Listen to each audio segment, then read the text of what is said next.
Well, we'll get started because we have a very exciting program today. So, hello and good afternoon to everybody. Good evening to some of you, friends, neighbors, and supporters of the Grey Panthers NYC. Welcome, as always, to our Transformation Tuesday series, which Grey Panthers has hosted on the final Tuesday of the month since 2021. And to refresh your memory, I'm Michelle Arnaud, leading the New York City chapter. And on behalf of our board, please accept our sincere thanks for all your support for the Grey Panthers movement, which was founded in 1970 by Maggie Kuhn, our fearless founder, who famously reminded us to speak up, although our voices may shake. So let's do our best to raise our collective voices. Before I introduce our distinguished panel, I do want to let everyone know in New York that Paul Nagel, our friend at Stonewall Community Development, has extended an invitation to New Yorkers for a free in-person event tomorrow, Wednesday, the 26th. And this is all about fraud risk prevention. So fraud is rampant in especially the digital world. So if you have the time tomorrow at 2 o'clock, I'll put the link in our chat. This event is happening at 305 7th Avenue on 27th Street in Manhattan at the Sage Center. It's presented by Stonewall in collaboration with TD Bank, Toronto Dominion Bank, and the Office of Manhattan Borough President Mark Levine, hosted by Sage. So it's all about fraud prevention. Anyway, back to our program. Our mission was set up by Maggie Kuhn over 50 years ago to combat ageism and to promote intergenerational contact, which is the intention of our series. And today's program, Inside the Intergenerational Classroom, captures our mission to a T. With these programs, we provide a safe, friendly space to change the narrative for how ageism impacts our daily life, with the goal of making a positive difference. And please remember that our wonderful tech manager, Emily Trask, posts all of the recordings on our website, so you can listen to them again and again. Today, our four distinguished guests are joining us from Toronto, Canada. We have Jessica Shea, who's a PhD candidate at the Factor Inwantash Faculty of Social Work at the University of Toronto. She received her Master of Social Work degree there with a specialization in gerontology and her honors Bachelor of Arts degree in psychology from York University. Her PhD research is focused on elder abuse of persons living with dementia by their adult child caregivers. Then we'll have Dr. Raza Mirza, who received his degrees from the Graduate Department of Pharmaceutical Sciences at the University of Toronto's Leslie Dan Faculty of Pharmacy. He's an assistant professor at the University of Toronto's Factor Inwantash Faculty of Social Work, Institute for Life Course and Aging, and the Director of National Partnerships and Knowledge Mobilization with Help Age Canada. We also are honored to have Florine Schuber, an advocate, retired lawyer, teacher, and educator, who is principal and CEO of Toronto Montessori Teachers College and the Montessori Dementia Program. And we have Alexis Hart, who received her honors Bachelor of Science in Human Biology and Psychology from the University of Toronto. She's passionate about developing interventions and strategies that amplify the voices of older adults while fostering a continued sense of purpose and community. And now I'm going to pass the virtual mic to our Grey Panthers Vice President, Carrie Lill-Jadal, who will tell us more about how she discovered the intergenerational classroom. Carrie? Hey, everyone, thanks for joining us today. So Jessica and I kept running into each other at conferences all summer, and we couldn't hear each other speak because we were both busy. And but the story of these classrooms, as she was telling them to me, was so amazing to hear that her students just loved being able to be with the elders and as they became students and the personal connections they were making. Um, everything we do at Gray Panthers is how can we, have intergenerations working together. And this is it at the core, right here. It's where you start is programs like what Raza and Jessica are doing. So I'm gonna pass the mic over to Raza and we can go from there. Okay, thank you so much. Thank you, Michelle and Carrie and Emily, for inviting us today to be able to talk to you about the intergenerational classroom. And hopefully you can hear me. And if you can just give me a thumbs up to tell me you can hear me. Yep, great. Okay, and also to Alexis and Jessica and Florine for joining us today. And I'll walk you a little bit through in the first part here, just about how we got to the intergenerational classroom. We'll hear from Florine about some of the experiences of the older learners in our class. We'll hear from Alexis, who'll tell us a little bit more about the experiences of being a student in the class. And then we'll wrap up by talking about what the way forward looks for us and some of the interest that we've garnered, not only from the folks at Gray Panthers in New York, but across the country and other international sites as well. So thank you again for this opportunity to talk to you. Next slide, please. And with this esteemed crowd, obviously I don't necessarily need to frame a lot of the conversation here, but here are some of the questions that we use to start engaging our learners about aging, gerontology and geriatrics, and some of the insights I'll share with you about how some folks in our classes have responded to these questions might be surprising to you. So what is a word you associate with growing older? At what age would you consider someone to be old? And it's purposely in quotation marks. And we ask this question of why. What is something you are looking forward to as you grow older? What is something you're worried about for your future older self? And if you could be any age, at what age would you choose to be? And why? And I'll give you a bit of a sneak preview. I'm terrible with surprises, but one of the things that I'll highlight to you is this last question about if you could be any age, what age would you choose to be? And what I've noticed in a trend is that the older you are, the more likely it is for you to say, I would like to stay the age that I am. I'm comfortable with who I am as a person. And some of the younger people will actually just say, well, I'd like to be a younger version of myself or a slightly older version of themselves. So this is something that we've noticed, especially as people grow older, that their comfort with their own age changes. But we're going to come back to these questions as well in this slide in a few minutes as well. So I want to highlight to you again some of the things that many of you probably already know, but in the Canadian context, in around 2016, what we did was we hit this big milestone. And this milestone was that older adults were now outnumbering younger people in our country. And this milestone was met with a lot of celebration. And we were talking about how people are living longer and they're healthier and probably a little bit happier and a little bit wealthier as well. But at the same time, what we also wanted to highlight to folks is that growing older in our country meant that there was a greater risk for isolation, that there was a greater risk for elder abuse, for financial precarity. So we had lots still to address and maintain with our older population and make sure that we also prepared for future generations as well. The point on the right-hand side that I want to point to you here is that this slide particularly is talking about the older population, the oldest old, what we sometimes refer to as the 85 plus or the 75 plus.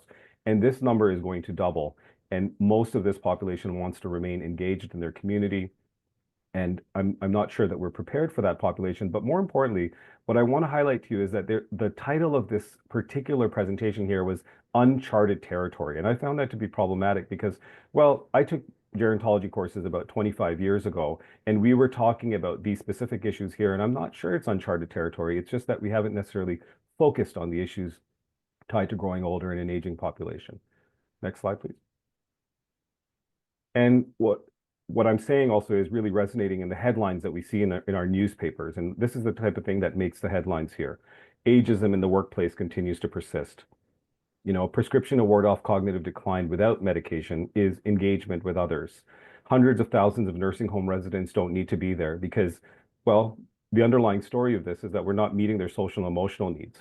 People who died from heat exposure were mostly seniors. Pandemic cure for loneliness, friends of a different generation. 20 years ago, we were talking about elder abuse, and our government, even till now, does not have a standard definition for this. And again, this just to tie in some of the things that I've talked about with some of the things that are still making the headlines, which got me to question our field, aging, gerontology, geriatrics, and really start to critically look at what we're doing in the field and say, are we at ideological bankruptcy? Are we out of ideas? Are we continuing to focus on the same things that we focused around 20 years ago? Because that's what's leading us to not being prepared to address the needs of the older generation right now, the current old, and also the future older adults that we'll talk about as well in the classroom context. Next slide, please. I think what the slide also previously highlights to you is that when it comes down to scarce resources, there's really some generational tension here. And so on this next slide, I'll highlight to you the conversations that led to the intergenerational classroom. So I was invited to a roundtable discussion hosted at the Institute of Change Leaders. And at this conversation was also the CEO of Christie Gardens, retirement residence and long-term care. And one of the questions that was asked at this, and in honor of Maggie, who would also say it's time to speak out and it's time for you to raise your voice. It was one particular question that got me to raise my voice and really to say something. And there was two questions. The first question was, whose responsibility is to take care of older adults? And the second question was, well, how can we better take care of our older adults if we do have to take care of them? And my sort of cynical response to the first question was, if we better took care of younger people, then they wouldn't grow older with a chronic illness and we wouldn't necessarily have to take care of them. So actually, taking care of older adults starts when they're younger so that they don't develop a chronic illness or they're not at risk for isolation and they have a strong social network. And then my response to the second one was a little bit more of a serious tone, is to say we need to give students who are interested in the health studies and the caring professions and all sorts of other careers that they're looking at, we need to give them an opportunity to learn about aging, gerontology, and geriatrics. And I said to them, I said, I still teach one of the only courses at the University of Toronto, a big university in the Canadian setting, that is on aging. And so there's not a lot of focus on teaching people about aging. And so therefore, there's a huge shortage of students who are in the pipeline to be healthcare professionals. So whether they're social workers or pharmacists or physicians, that's one of our big challenges. We need to train people in the field of aging and gerontology. We need to do a better job. And that's what led to the conversation with Christie Gardens CEO Heather James. Next slide, please. And I wanted to highlight also that the classroom is one of those places where the idea of being an older student is really, really important. And so in the university setting, a mature student is someone who's 25. And, having the label of being a mature student actually is in some ways stigmatizing. When you're a professor and you retire, you get a new label. It's professor emeritus. And so in the university setting as well, ageism is fairly rampant. And what it also does is it segregates the classroom in many ways by age. And so age segregation is not simply something that's in our classroom. We see it in our communities, we see it in our healthcare settings, and really that's one of the big challenges that we face. And so one of the remedies for this is greater intergenerational contact and intergenerational engagement, as Michelle had mentioned earlier. And this is what we try to facilitate within the context of the classroom. Next slide, please. So I started talking to the CEO of Christie Gardens, and the CEO of Christie Gardens had said to me, well, I appreciate the point that you made, and let's talk about how you can bring some of your students to Christie Gardens so that they actually get a really good view of what it's like to be an older person in the city of Toronto and actually meet some of our residents. And the point that I had said to her was that I'm actually at Christie Gardens quite a bit because I know Florine Schuber. Florine Schuber is my former boss, and I love to go to see people at Christie Gardens. And Florine Schuber has been coming to my class for the last few years, and the students have really, really benefited from her being there. And they really love the fact that she's able to put learning into context. And what that means is when we're talking about things like ageism and social isolation or financial issues, that she's able to talk about her experiences and really tell people what it's like to be an older person. And so that experience has been, in many ways, for our students, fairly transformative to actually hear from an older person about what it's like to be aging in the city of Toronto, for example. And so that conversation led me to talk to Heather James and to say, well, maybe we bring our whole class and we teach the class inside of Christie Gardens.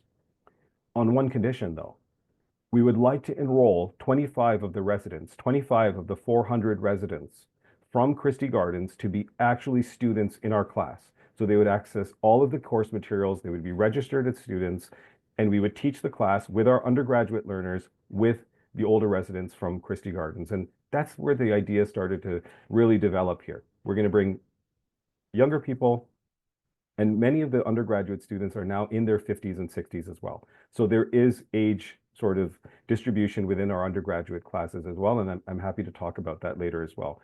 And then the 25 older residents from the Christie community who would also be learners, and the students work on projects together and all sorts of other ways that they would be engaged with each other. And so this was our approach, and we really, the final point on this slide here, as you can see, we wanted to rewrite the age-bounded social narrative in the classroom.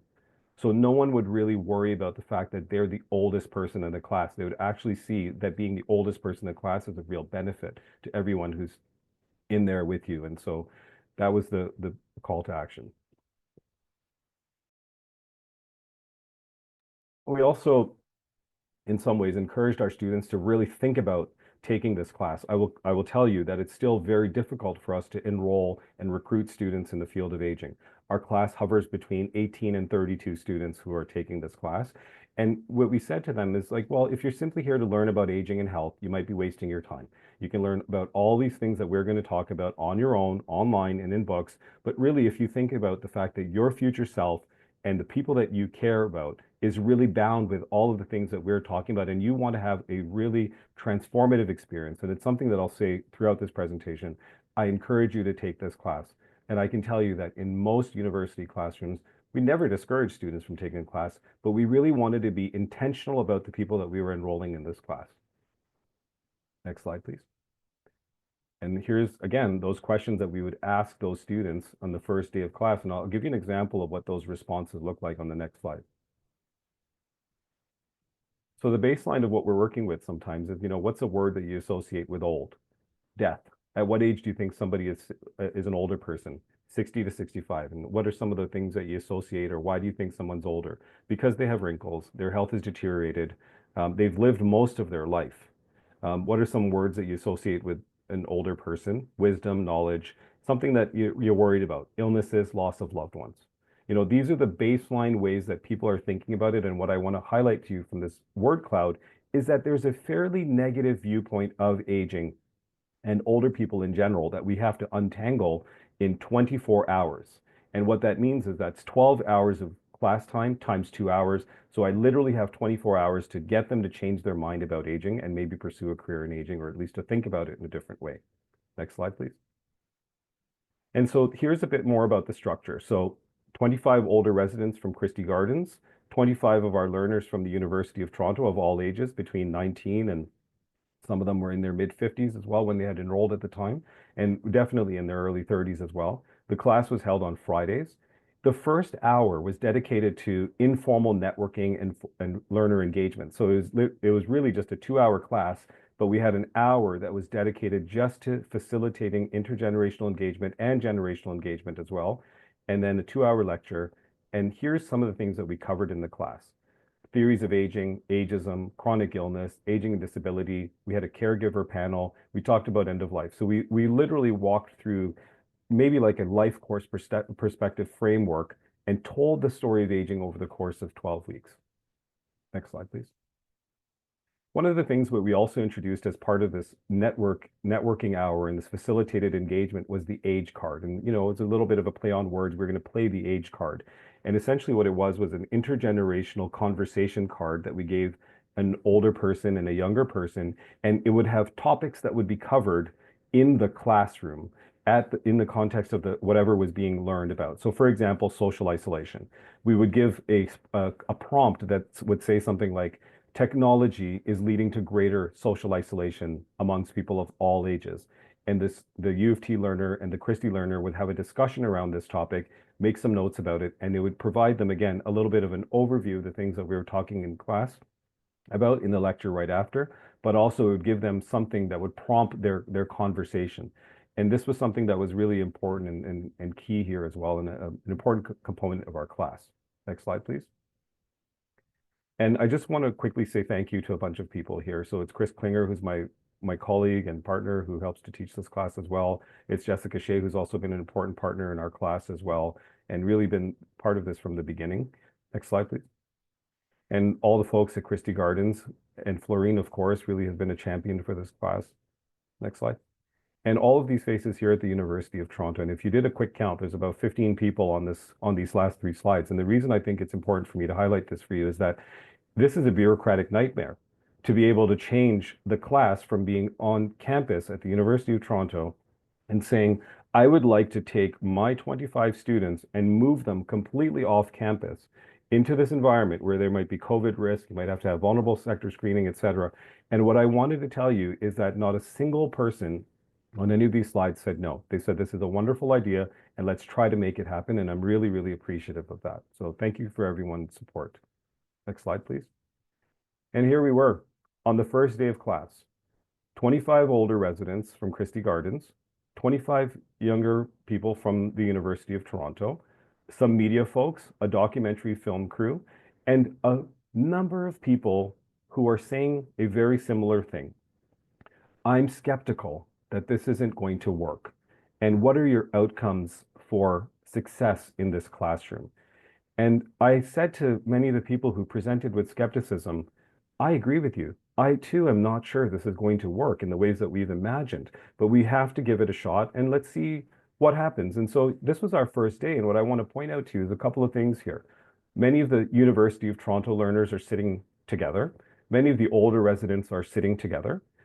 And one of the things that I had made an assumption about is that the older residents from Christie Gardens would all know each other. But this, for many of them, was the first time that they were actually getting to know one another as well.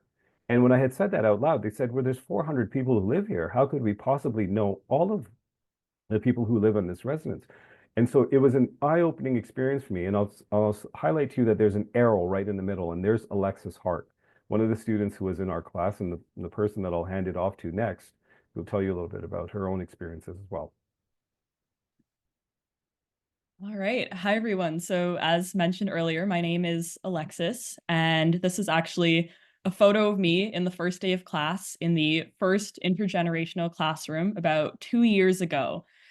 So before I tell you about my experience as a student, I'll share a little bit about myself. I had actually graduated from the University of Toronto a few years prior and had returned to take some additional undergraduate courses, one of which was aging and health.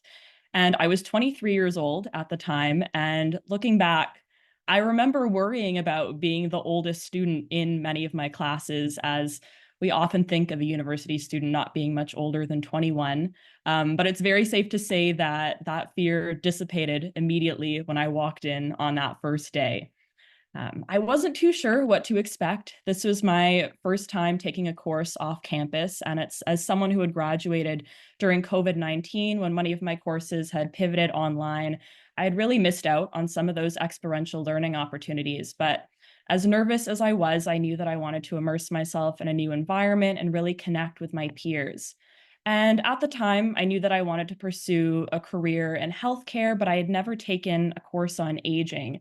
And when I saw that this was being held in a non-traditional format at Christie Gardens, it really seemed like a great way to hear the stories and perspectives of these older adults firsthand, but also to just meet other people in the community. So back to this first day, like any new experience, I was a little bit nervous. I was wondering, what would we talk about? Would we have anything in common? But almost immediately, the conversations that I began to have with these Christie Gardens residents felt so natural, and we bonded over our shared anxiety over trying something new, our love of the same movies and dream travel destinations. And I remember leaving class on that first day feeling so fulfilled and genuinely excited to return and chat with my classmates because the energy was just incredible from that very first day. And what made this class unlike anything I'd experienced before were definitely the conversations that we had and the trust that formed between people.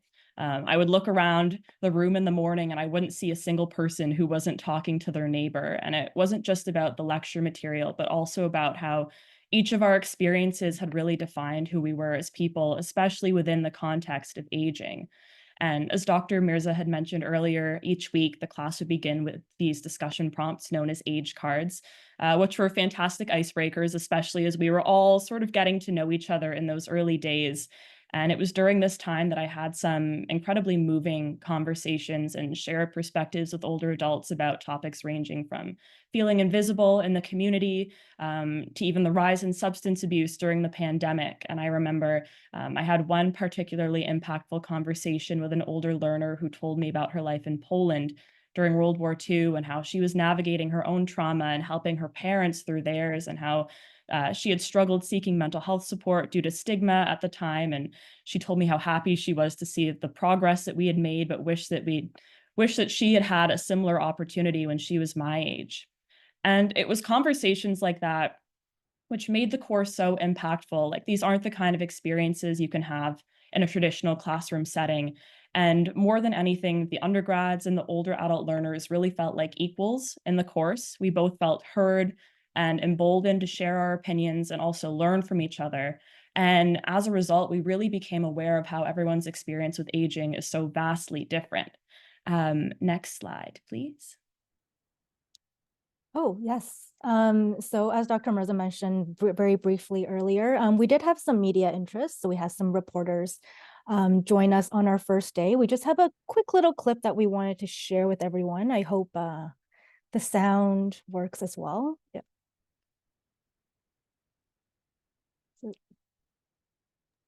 Jessica, I think you have to make sure to share sound. Sorry, I'm so sorry. How do I do that? Sorry, in the share, where it says you're sharing, there's like usually 3 little dots and it says share sound. Ooh. It should be towards the top of the bar that says share. I am not seeing that. I am so sorry. No, don't be. It's okay. That's okay. I think we can also just play the clip and we can talk about what happened. And I think the media interest here piece is really important because, again, one of the things that we heard from folks was, well, are you sure this is going to work? And we said, I'm not sure, but we're going to try it. And so the media, yep. I think we could just hit play, Jessica, and show the clip really quickly. Yep.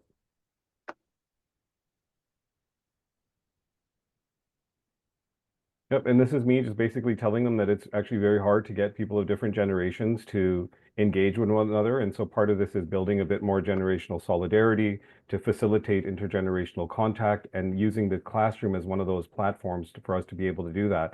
And we had older residents and some of the U of T learners really talking about how this is something that is important, not only for learning, but also for people to reflect on their own current state as a person who's growing older in the city, but also in terms of their own personal career development and engagement with people of different ages and different generations, and how that allows them to have a lens into the experiences of, like I said, things like technology use or social isolation or geopolitical issues. So all sorts of different ways that people were talking, engaging. And this was on the first day, first time people were meeting each other, not only the Christie learners, but also the U of T learners as well. So I think we can go to the next slide, Jessica. And we can share the videos with anyone who's interested afterwards, and we can present a link to. With the long-term care home Christie here we go. Gardens for the course. Half the students are U of T undergrads, while the other half are older adults residing at the home. Today, they met each other for the first time. The course was fantastic because it's about, you know, this huge aspect of senior living, and to get their voices on things is really important. I think often their voices aren't predominantly in the narrative, in the spotlight. I think it's really great to have something where we work together in a collegial way, and for this to be an opportunity among the generations as well. The class will include interactive seminar-style decisions and collaborative projects. The entire course will take place off campus at Christie Gardens.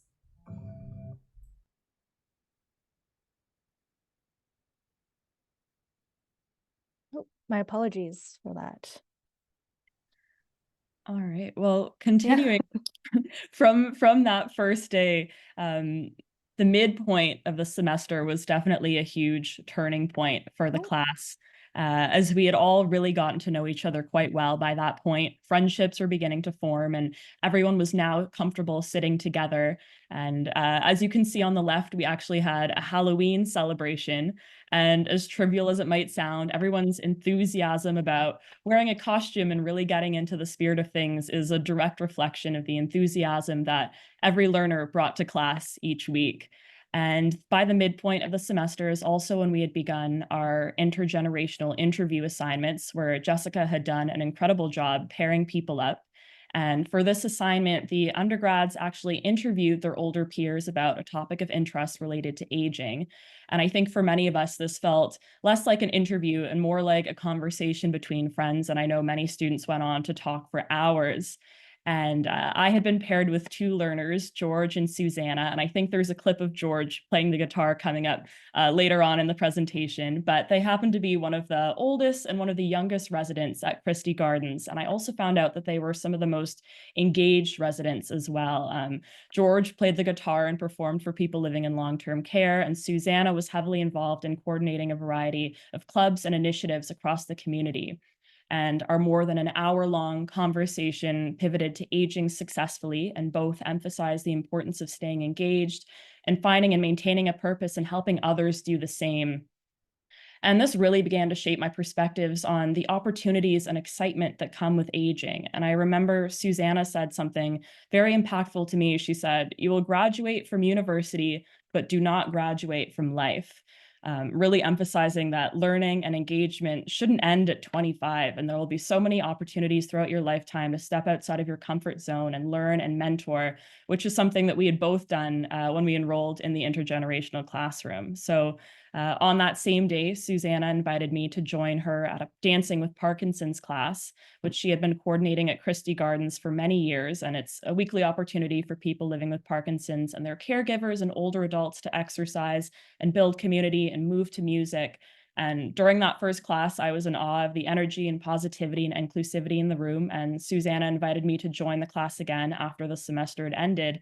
And I began to attend every week. And then shortly after, I began to volunteer on the long-term care floor at Christie Gardens. So this course had an immense and long-standing impact on me. And I could go on about how it's changed my life and perspectives on aging. But I will say that it was so much more than just a university course. And I'll be thankful, forever be thankful for the friendships that I made and the lessons learned, especially as I now begin to consider career paths in gerontology. But I'll circle back to what we're up to now in a little bit, and I'll pass the baton back over to Jessica.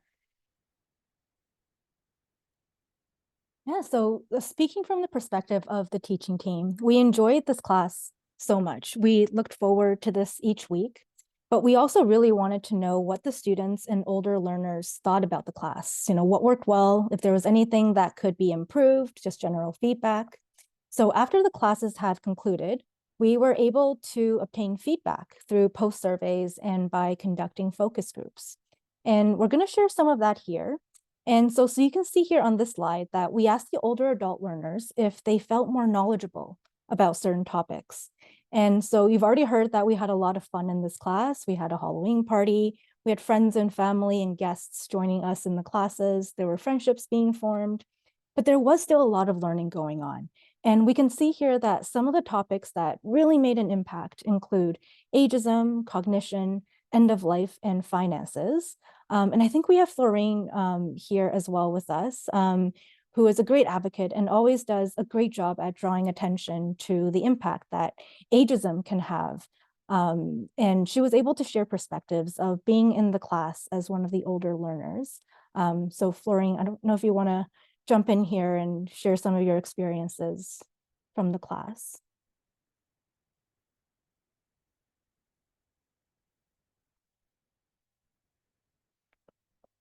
Oh, I guess I can just keep going. Yeah, so one of our older adult learners were saying that being in the class also really helped with their cognitive health. And we were able to see how and why this was true here. The older learners in the class were not just there as passive learners. They showed up each week prepared. They did the readings. They had their notes highlighted. They actively took part in the class. They had questions, they had comments, and they shared their stories and their experiences with the students. And by doing this, a lot of the older learners also mentioned that these interactions with the university students allowed them to feel more comfortable when they're around younger individuals. And you can see here a quote from one of the older learners who shared that being in the class led to them having a greater appreciation for younger people than they ever had before. And this leads us to our next point, that the older learners really felt that having the younger students there helped lead to having a positive learning experience. And they valued their perspectives a lot. And it was these positive experiences that really allowed some really amazing relationships to form and also continue on even after the class had ended. And you can see from this quote here that one of the older learners met with one of her younger friend outside of the retirement home for a 24th birthday celebration. And it was just so great to have both younger and older students in the same room together, because we were able to explore these topics from both sides and to hear both perspectives. And I think all of our students, young and old, really were able to appreciate that, to be able to have both sides of the coin presented to them. And as you can see here, we highlighted one of the older learners said that they felt revitalized, and this class was the highlight of their week. And so now we're going to shift a bit and take a look at things from the university student side. So we had a graph that looked a lot like this just a few slides previous, but in this graph, it's from the student's point of view. And the topics that seem to make the most impact include ageism, aging and disabilities, and social isolation. And so this actually kind of lines up with the responses of the older adults who had mentioned that ageism, cognition, end of life, and finances and retirement made the most impact for them. And so for both the younger and older students, the topics that seem to have the most impact are those that they're thinking about for their future self. And so in this class, a lot of our undergraduate students are aspiring health professionals, doctors, nurses, social workers. And this was about offering them a different lens, and that it's not just about being aware of those ageist views and attitudes and behaviors towards older adults, but it's also about those potentially ageist views that they may hold towards themselves. And by using this experiential learning model where we had younger students and older adults together sitting in the same room, learning alongside each other, it really was able to help reshape any ageist views and also to help foster some relationships. And you can see here from that some of the students have said that they've stayed in touch with their older friends after the class had ended. And I think the student who shared this quote here would be okay with being outed, because they're here right now on the call with us. It was Alexis. Did you want to share a little bit more about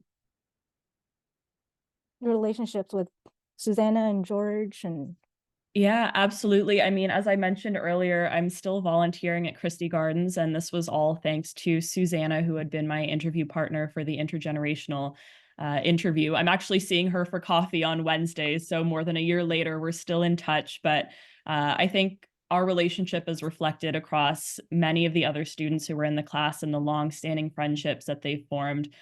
Jessica and I have heard stories about people, some of the older adults hosting brunch for the students or making dinner together or going on vacation and bringing back souvenirs for the friends that they made in the course. So my example is only one of the many that have transpired from this course. So I'm very, very thankful for that connection. yeah, that is so amazing to hear it. We love hearing all of those stories. And this graph, once again, it just really drives home the point that taking this class was able to change any potentially ageist views that younger people may hold toward older adults. And we heard from students in class on assignments through the surveys and focus groups that they realized that they had so much more in common with an older adult than they didn't, and that they were just people, and they had so much to talk about with each other. And one thing that was really important to us was for this class to have a lasting impact. And you're really able to see that through these quotes here. The students have a greater understanding of the aging population. They were able to hear these firsthand perspectives, and it's also sparked an interest to explore careers in aging.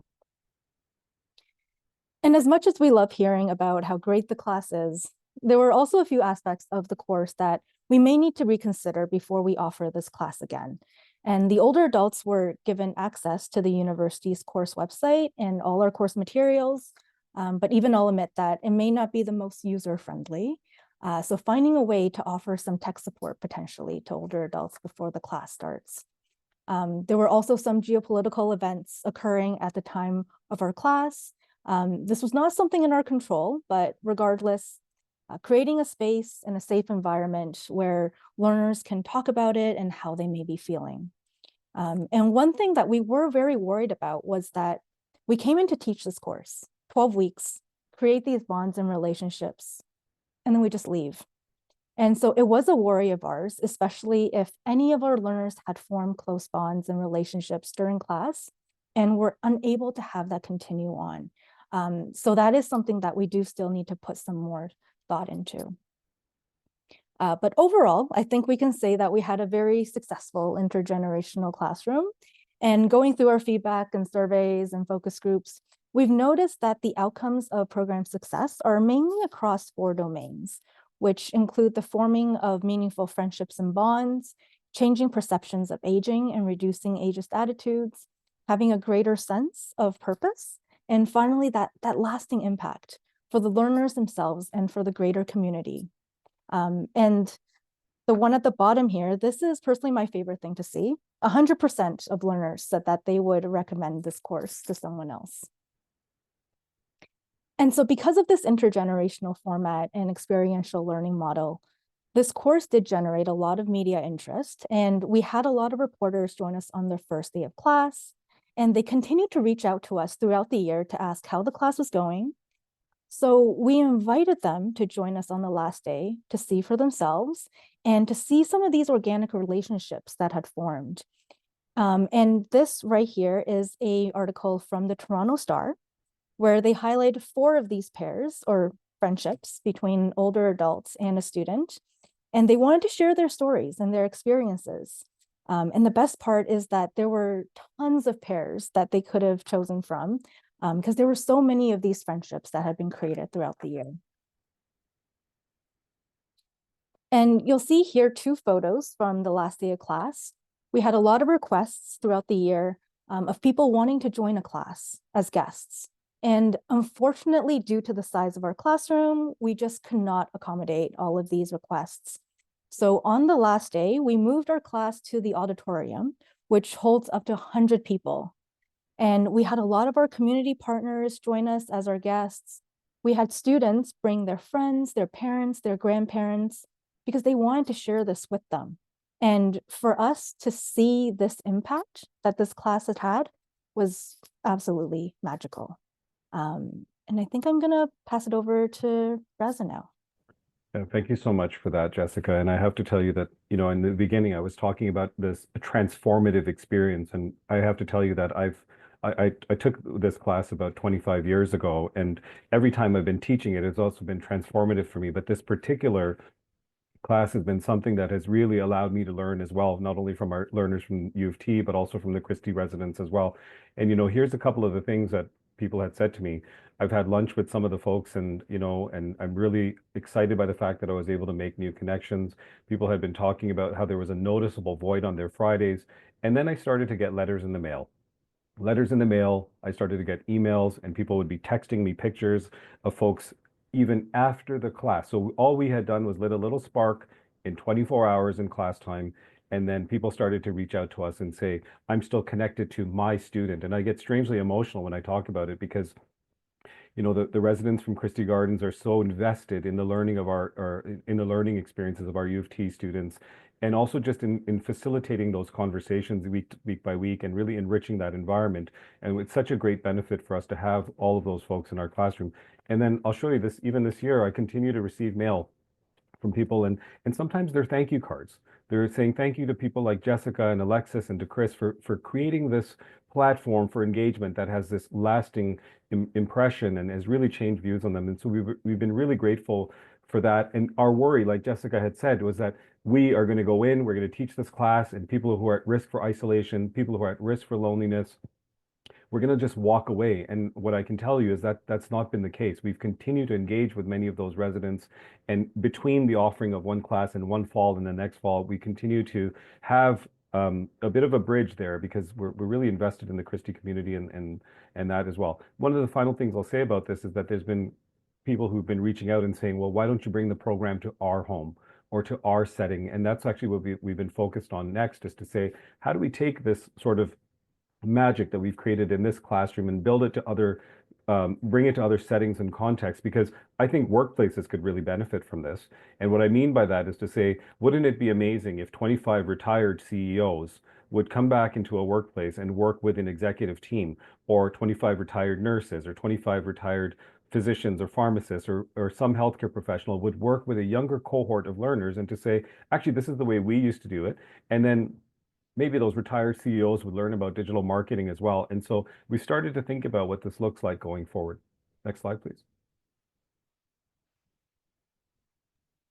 So as Raza had mentioned about those lasting impacts, here I am with Florine in the center photo a year later. We're at a St. Elizabeth Health pitch night after the intergenerational classroom was selected as a winner of a grant to support our initiative.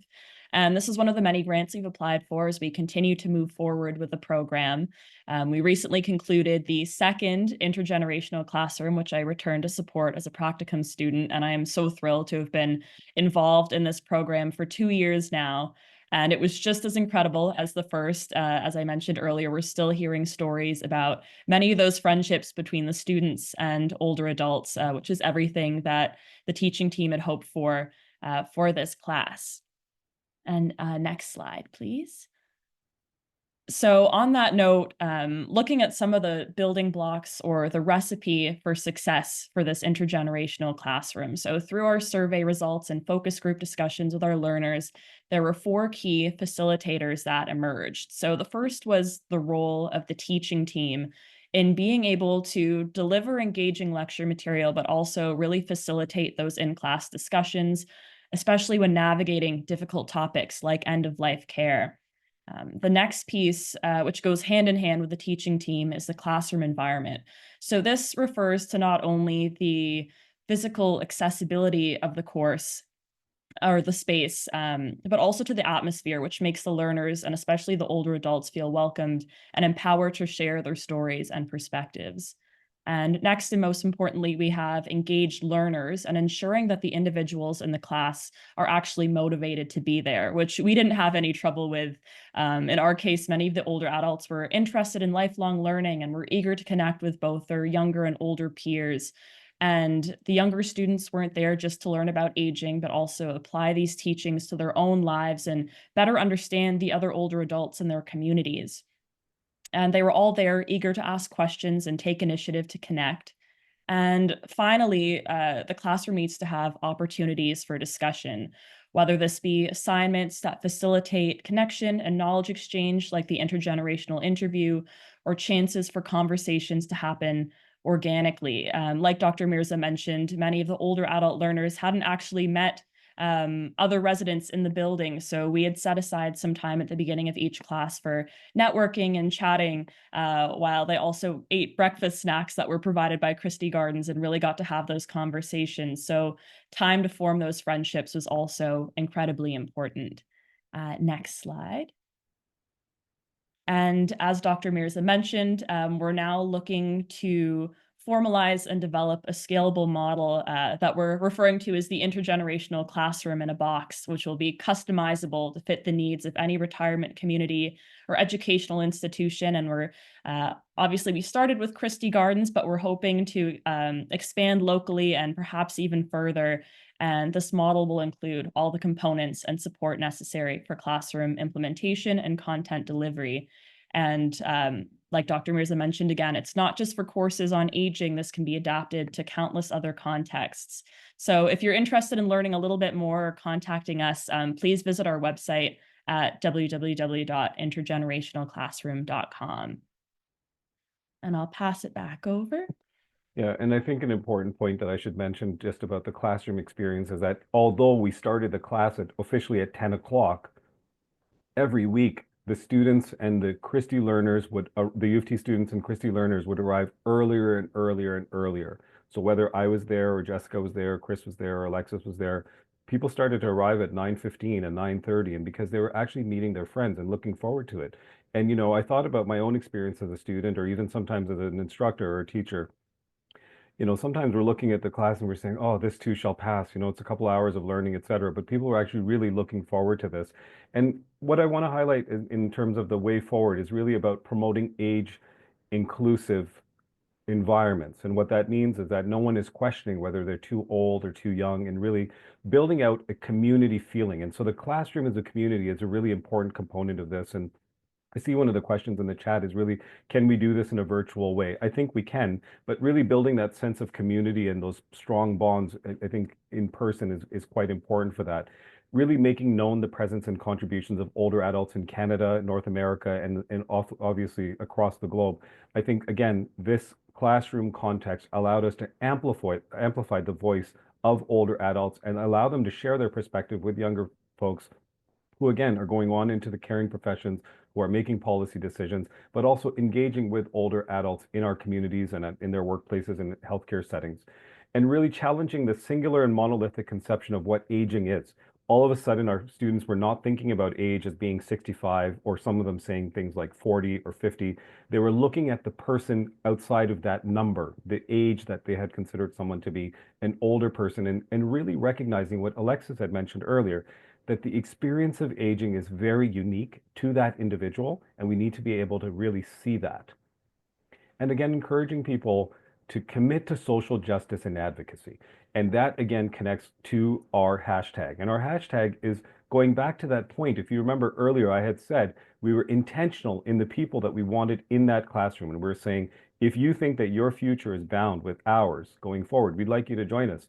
And the way that we see this is now we've created a group of agitators who are saying we're not going to stick with the status quo.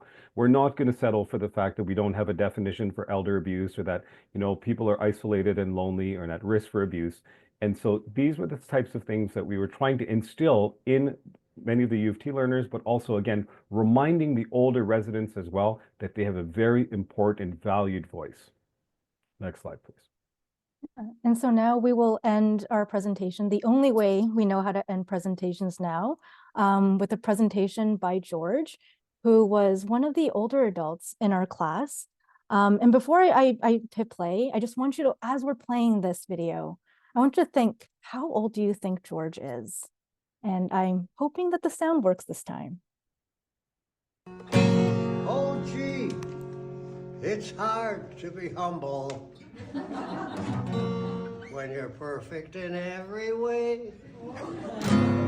I can't wait to look in the mirror, 'cause I get better looking each day.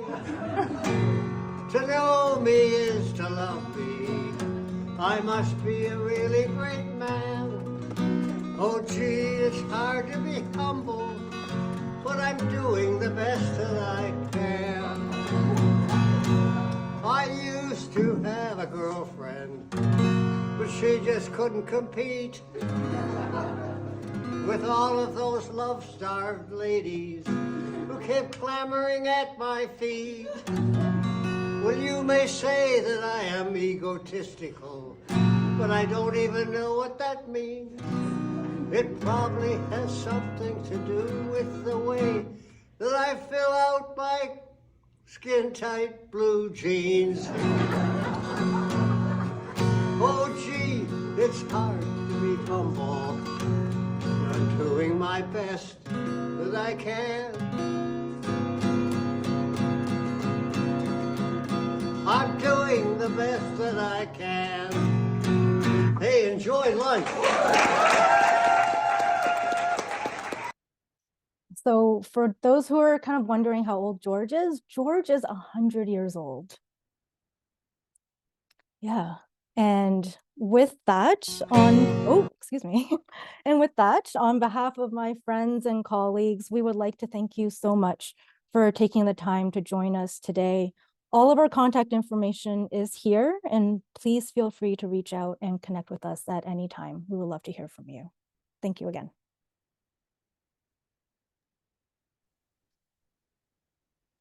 Thank Does anybody have you. any questions? Yeah, there are lots of questions in the chat. I'll start reading them. And so, in what ways do you find that our elders uplift and bring value to the younger participants? Any answers there? All right. Do you want to try that one, Alexis? I mean, Alexis has formed a really strong relationship with a couple of the residents there. I think more importantly, there's such a great lens and vantage point that we get from the older adults in the classroom.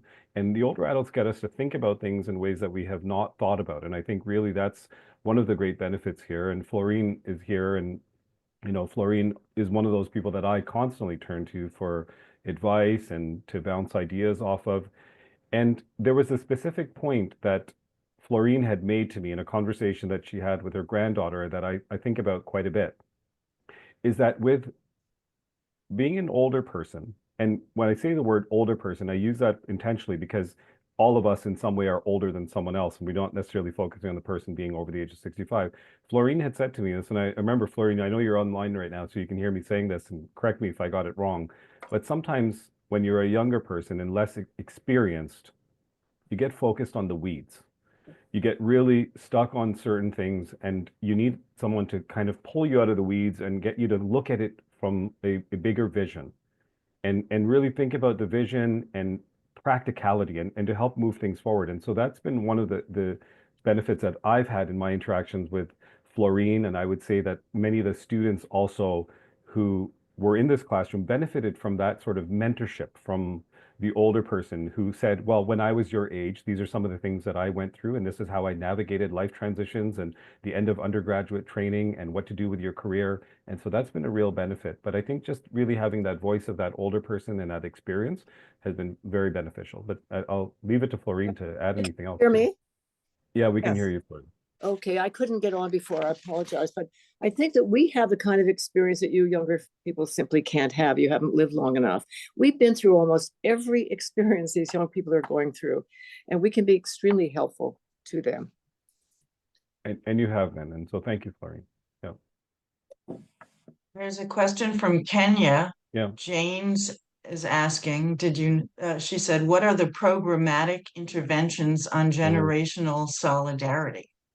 Yeah, that's a really good point. And to my earlier slide, if you remember the one where there was all these different headlines, if you look at what the headlines are saying, the headlines are again, in many ways, encouraging there to be generational tension, that there are scarce resources and that those scarce resources really should be divided by who's worthy of them. So whether it's healthcare or housing or jobs, that maybe there's this unfair advantage that older adults have. And so we try to rethink that narrative and re-engage younger people and older people. And one of the very specific programmatic elements of this classroom is that age card that we get people to talk with one another about very specific topics, and they don't necessarily have to agree on the topic, but it's important for them to engage on it so that you get a viewpoint that maybe not as biased as a news article or what media, because media is again trying to sell you a story in many ways, and to hear it firsthand from an older person, that's one of those ways.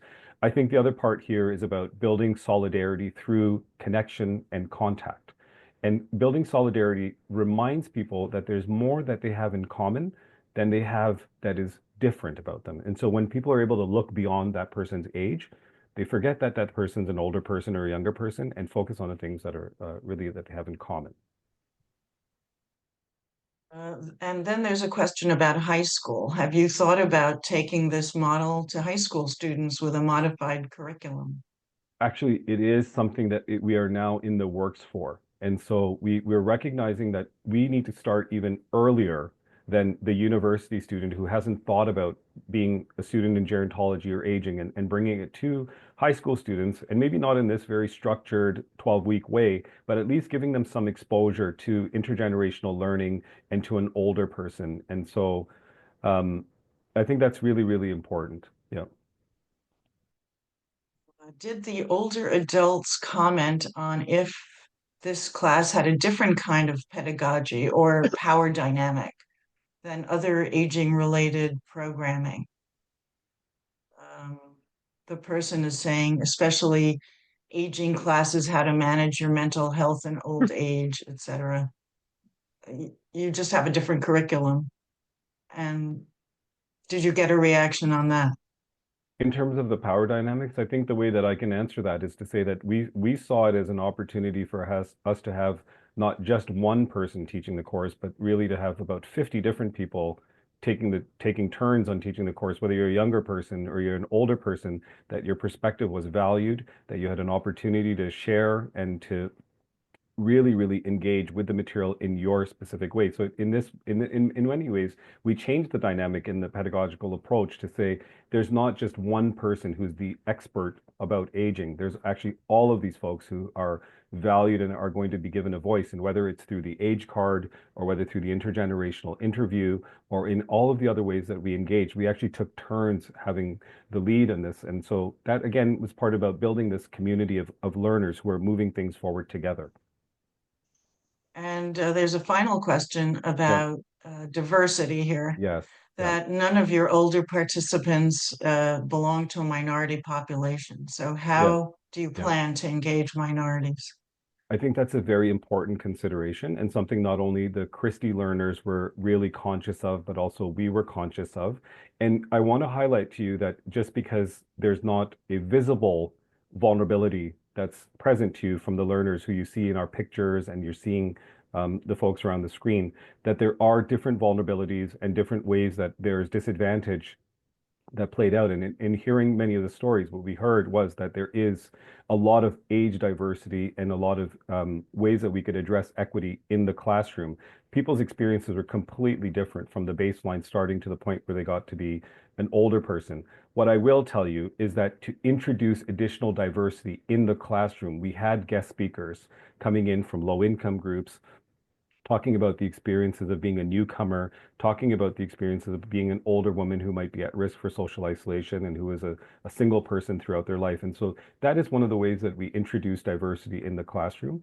And in moving the classroom from Christie Gardens into other settings, it will be also to get that vantage point of what it looks like to be an older person who, again, continues to work, or who might be a new immigrant to our country, or who might be going through a late life divorce. And so we'll start to introduce more elements of diversity. Well, I think we're at the end of our hour and we've learned so much and shared a lot. Thank you very much, all of you, for your time and for this fascinating model that we hope we can promote. So next month, join us on April 29th. We're going to have another interesting hour on Aging is Future, topics to inform your career in aging with our partners at Emerging Aging. So I hope you can join us from Toronto as well. So let's try to stay in touch. Let's do that. And let us know what you're doing. Thanks to everybody. Okay. Thanks again, Carrie and Michelle and Emily. Oh, thank you. Thanks, everyone. Thank you. Take care. Bye now. Bye-bye.